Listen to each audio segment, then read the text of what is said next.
When we first started shooting this, I got phone calls, madly, can you swim? And I was like, mate, I'm Australian. Like, I could swim. I grew up in swimming pools, literally. But I also have done scenes like these back in Australia. And that was actually in the ocean. So this is in a swimming pool. It's all very safe. But yes, I'll be jumping in the water with full Victorian dress, which is a little daunting and very heavy.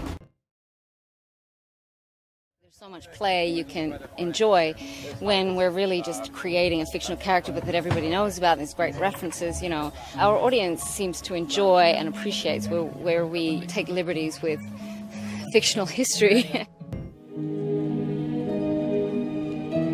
We don't know a lot about the brain and how it can be affected, but we know it's very fragile, and we know that simple injury or infection could possibly change one's personality, and so I started to go down that road, and eventually with Dr. Grace's help we piece it together with Murdoch.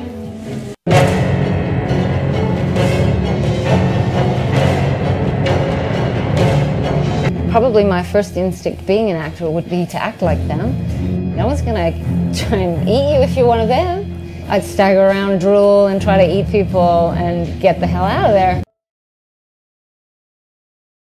They said that we were going to have a few different creatures on set here, and they had snakes, and I'm like, that doesn't bother me that much. Spiders, it doesn't seem to worry me too much. But when they said they were going to have cockroaches here, it really bothers me. I don't think I couldn't touch a cockroach if I had to. I don't want to be around them. They won't harm you. They're just representative of a terrible memory. We had to deal with beautiful monarch butterflies, had to handle them and all that kind of thing. And when the final scene plays, there'll be a lot of CGI of butterflies, and so for him it's a really emotional moment.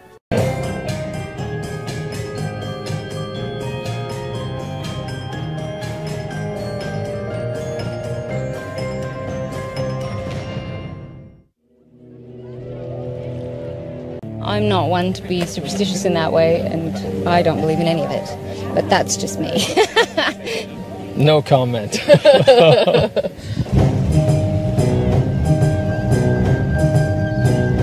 These outfits are gorgeous. It's unfortunate that the women had to wear woolen stockings at the time because they were sweating or dying out here. We're not having to play how hot it is. It really is that hot. When they first told me that we were going to be in woolen stockings and things and I was supposed to look kind of sassy or sexy in them, I was finding that hard to believe. But, compared to what we normally wear, I see what they meant. In terms of performance, it just creates this feeling of claustrophobia and sort of intensity of a bottle episode where you're sort of stuck in a place and nobody knows what's going to happen.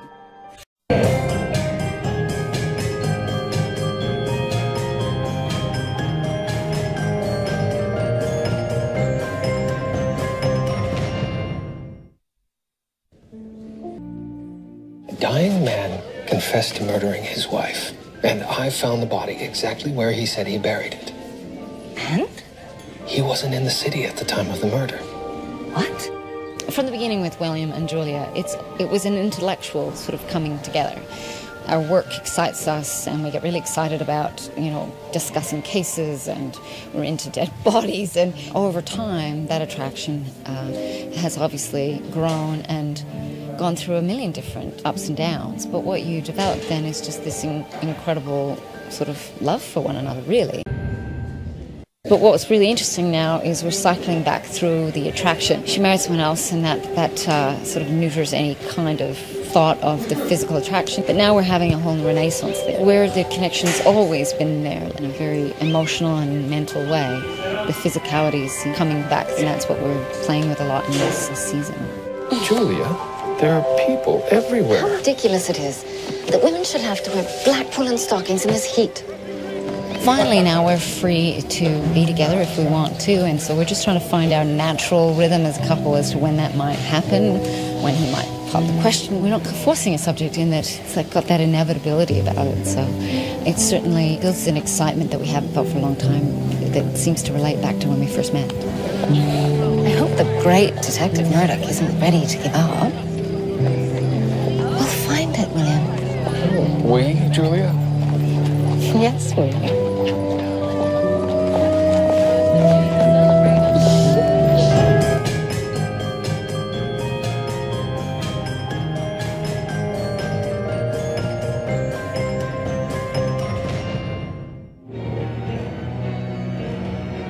thing is being shot very much in a horror style. There's probably more gore than we've had on the show for some time, which is kind of fun because it's all women and a lot of running and screaming through the woods. Where's Diane? She was sitting right... I don't know. I only closed my eyes a moment. I feel a departure from the Ogden character that we've seen, because the nature of the women that we're with and things that start happening, she seems to take the lead. Someone has to take charge, and she does. So she's gun-toting and she's taking names. The graceful quality that we see in Ogden goes out the window where she becomes, you know, a warrior. Emily? Are you in there? Yes, it's me. Oh, thank God you're all right. Quickly, we have to get out of here before he comes back. The legend of this island, I believe it might be true. I know, I saw the killer last night. I'm absolutely terrified of horror films, and I never watch them. I watched some when I was a child, and they scared me so much that I never ever watched them since.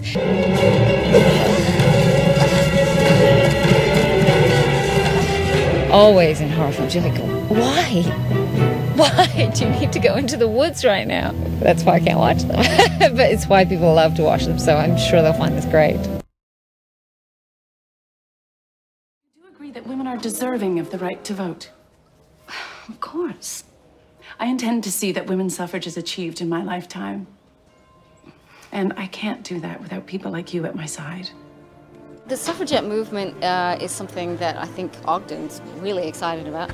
As soon as she gets involved, slightly tentative at first, but once she has all of the information, she actually takes charge. So it's fun. I've been saying for years to the writers, when are we going to have the suffragettes on? So yeah, I'm super excited. It's super important to talk about every aspect of the history that people don't know a lot about in Canada, but this one is pretty close to my heart. I think that a lot of young people now, they skim over it in history and then that's the end of it.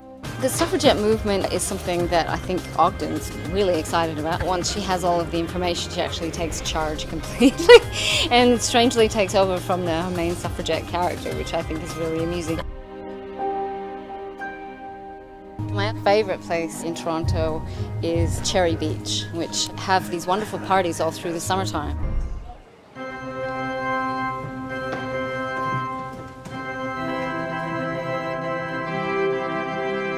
Oh my God, I'm married! I feel mostly very excited for the fans because we hear what they're saying. We hear what you're saying. We just need it so badly. Give it to us, give it to us. So we're giving it to you. I think that we'll be able to get more playful because we don't have the angst of will it, won't it, what's going to happen.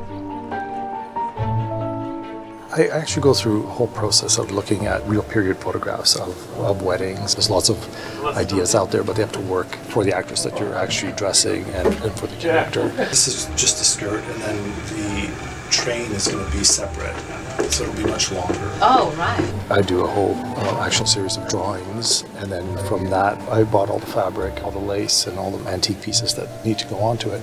But then there's the actual building of it to make it look like it's of the period so that it actually stands the way it needs to stand, the way it fits the body. I'd like the fans to know that the ad bum. It's not my bum that is this big. For some reason. Big bumps were the way to go. You start from the inside out so that you're building layers underneath to create the shape first, and then you put your costume on top of all of that. So it's like a bit of working in reverse, really, to come up with the final look, to actually make the costume look the way it needs to for the period. We have a whole staff of sewers and cutters and builders, but we're also working on the episode as well, so it's not like we're working specifically just on the dress. The actual wedding dress is being made out of a silk charmeuse, and it's being backed with a cotton and linen backing to make the actual skirt sit out properly at the bottom so it trains beautifully. Well, I think it's glorious. I mean, it's very Victorian, so it doesn't fulfill our modern expectations of a wedding dress at all, but it is very, very true to the time. It's very modest dress. The veil is like extraordinary. The veil comes all the way down to my knees at the front and another 15 feet behind me. We have amazing fans who are fanatical, as they say, which, you know, we appreciate because that's what keeps the show on the air. Women particularly have come to me, and younger girls, and said what an inspiration they find her as a character. When I was really little, I was a bit crazy about Michael Jackson. Like crazy, a bit crazy about Michael Jackson. I do remember that I had posters on my ceiling. So wonderful wonderful when really great actors come on the show, which they do all the time, but when I get to work directly with them, often, you know, Murdoch gets to do all that. In this one, it's me and 5 amazing actresses who are all really, really, really good, and so it's so much fun to play with them. Why are you doing this to me? Because you're vindictive and cruel. You know I don't belong in here, but you are keeping me here because you're afraid I'll take your husband.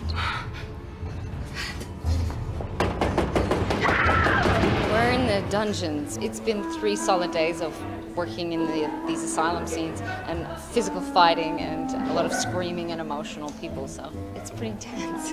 Because I've had an injury and I have a broken wrist, we obviously have to be extremely careful, so we have 2 stunt people who play me and play the person hurting me, and so we're doing this fabulous swapping in and out. So I'll do a bit of the scene and then she'll come and pummel them, and she'll step out and I'll step back in, and so it's actually makes for double the work, but it's fun to watch. It means I'm really badass because she makes me look really tough. I think it's great whenever we touch on something truly, you know, historical and about, you know, health or welfare of people back in the day.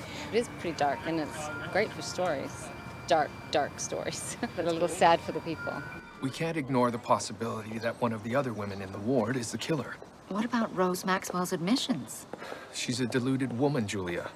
I have a duty to make inquiries. We have a duty. Today we're at White Hern Historic House in Hamilton, and we've been here quite a bit, and right now we're using the exterior, at least, as the asylum. Which, of course, it's on my worst enemies. But I can tell you firsthand that they take your breath away, literally, so that you can never get a full breath. You can't digest food properly. Your bodily functions aren't really working. It's a fascinating idea that women didn't go very far, perhaps in office and in responsible positions in their life. There's only so much you can do when you can't get a decent breath. You know? How capable can you really be? The fact that we had this really long arc of the suffragette story, because if it just popped in for 1 episode, we could never really have seen the outcomes and how difficult it was, and so I'm just really proud that they decided to do that. We are a whodunit, and there's always a dead body, but in this one we go over the top, so there's a lot of dead body. And I think for the 2 of us, Dr. Grace and Dr. Ogden, they're sort of in their element, stuck in with all the dead bodies and the gore. My season ending with Crabtree is really, really interesting. I haven't been told yet what the outcome will be, but it certainly doesn't look good for him. Oh, it's great! So much fun! It's such an awesome scene to finish on. So dramatic and all of us, yeah.